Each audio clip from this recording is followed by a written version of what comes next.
सुप्रभात। आज हम सामाजिक विज्ञान की कक्षा 7 की जो कार्य पुस्तिका है उसमें अध्याय 4 को करेंगे, मुगल साम्राज्य।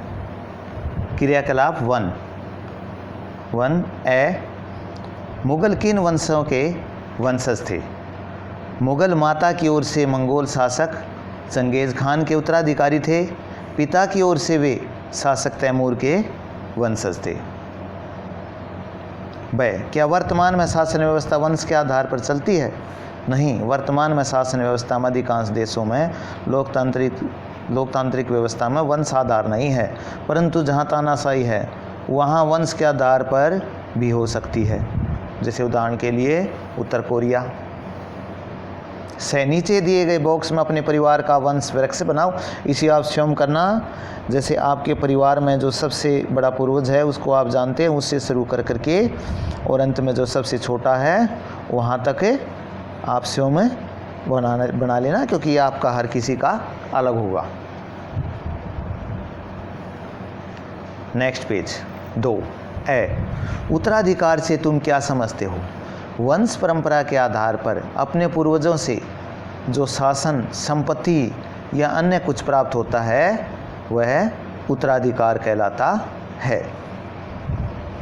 उदाहरण के लिए मुगलों में एक शासक के बाद उसके जो उत्तराधिकारी थे उनको उसके बाद वह अधिकार मिलता था। ज्येष्ठाधिकार और सैदायाद की प्रथा में क्या अंतर है? ज्येष्ठाधिकार और सैदायाद की प्रथा में क्या अंतर है? ज्येष्ठाधिकार में ज्येष्ठ पुत्र अपने पिता के राज्य का उत्तराधिकारी होता था, जबकि सैदायाद में उत्तराधिकार का विभाजन समस्त पुत्रों में कर दिया जाता था। मुगलों में सैदायाद की व्यवस्था थी। उत्तराधिकार के लिए ज्येष्ठाधिकार और सैदायाद में से तुम कौन सा तरीका ज़्यादा सही मानते हो और क्यों? अपने साथियों से चर्चा करके लिखो। इसमें दोनों तरफ ही कहा जा सकता है, दोनों में कुछ कमियां हैं, दोनों में कुछ विशेषताएं हैं। मैं सैदायाद का तरीका सही मानता हूं क्योंकि इसमें न्यायोचित बंटवारा हो जाता है, परंतु केंद्रीय सत्ता इसमें कमज़ोर हो जाती है, इसकी कमी है, पर इसमें योग्यता को महत्व मिलता है। क्रियाकलाप 2 नंबर 1 कुछ राजपूतों ने अपनी पुत्रियों की शादी मुगल घरानों में क्यों की? एक तो उन्हें मुगलों से शत्रुता का भय नहीं रहा, दूसरा अनेकों ने अपनी पुत्रियों को विवाह करके ऊंच पद प्राप्त किए। क्या आप इससे सहमत हैं? यह उनका अपना निजी मामला था। कुछ को यह सही लगा और उन्होंने मुगलों से संबंध स्थापित किए, अन्य इससे सहमत नहीं थे और उन्होंने ऐसा नहीं किया, जैसे मेवाड़ का महाराणा प्रताप आदि। नेक्स्ट पेज 2 क्रम संख्या, मनसबदार, जागीर, जात। नंबर 1 मान सिंह, जागीर कहाँ की? बंगाल की। जात कितने? 5000, यानी कि इतने घुड़सवार उसके पास सैनिक थे। नंबर 2 शाह अहमद, जागीर काबुल की 1000। नंबर 3 अब्दुल रहीम, मालवा 7000। ऊपर दी गई तालिका को ध्यान से पढ़ो और बताओ कि कौन सा मनसबदार ज़्यादा प्रभावशाली था और क्यों? मनसबदार अब्दुल रहीम ज़्यादा प्रभावशाली था क्योंकि वह 7000 जात का पदाधिकारी था, जबकि मान सिंह वह शाह अहमद कम के थे। मनसबदार और इक्तेदार की भूमिका में क्या कोई अंतर है? इक्ता प्रांत को कहते थे। मनसबदार इक्तेदारों से भिन्न अपने जागीरों पर नहीं रहते थे और न ही प्रशासन करते थे। उनके पास अपनी जागीरों से केवल राजस्व एकत्रित करने का अधिकार था। इक्तेदार तो एक किस्म के जागीरदार थे और जो मनसबदार थे उनको सिर्फ राजस्व इकट्ठा करने का अधिकार था। नंबर 3 राजस्व क्या होता है? राजस्व का अर्थ राज्य की आय से होता है, परंतु उस समय यहाँ पर मुख्य जोर भू राजस्व से है, भूमि राजस्व से, क्योंकि ये सबसे ज़्यादा महत्वपूर्ण होता था। पता करो तुम्हारी ग्राम पंचायत या नगर पालिका को राजस्व कहाँ से प्राप्त होता है? इन्हें गृह कर, सीवरेज, पानी का सेवा शुल्क, इनकी भूमि की आय आदि से प्राप्त होता है। अकबर के राजस्व मंत्री टोडरमल ने राजस्व प्राप्ति के लिए क्या प्रयास किया? कोई 2 बिंदु लिखो। टोडरमल ने कृषि की पैदावार, कीमतों और कृषि भूमि का सावधानीपूर्वक सर्वेक्षण किया। प्रत्येक फसल पर नकद के रूप में राजस्व निश्चित कर दिया गया। हर फसल के लिए राजस्व दर की अलग सूची बनाई गई।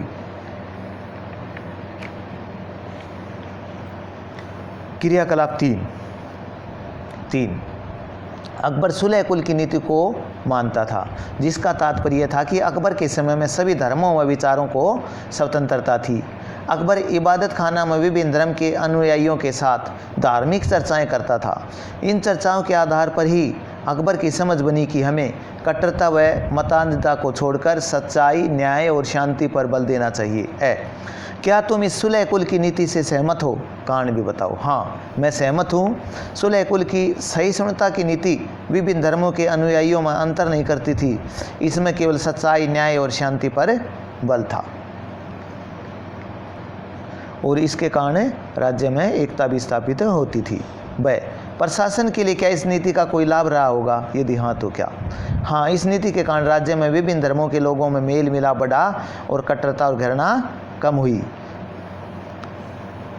प्रशासन में भी सभी को शामिल किया गया और इसके कारण इसका प्रशासन को लाभ मिला। क्या भारत के संविधान में इस तरह की कोई बात की गई है? पता लगाओ। हाँ, संविधान की प्रस्तावना में लिखा गया है कि भारत एक लोकतांत्रिक, धर्मनिरपेक्ष, प्रभुत्व संपन्न गणराज्य है। क्रियाकलाप 4।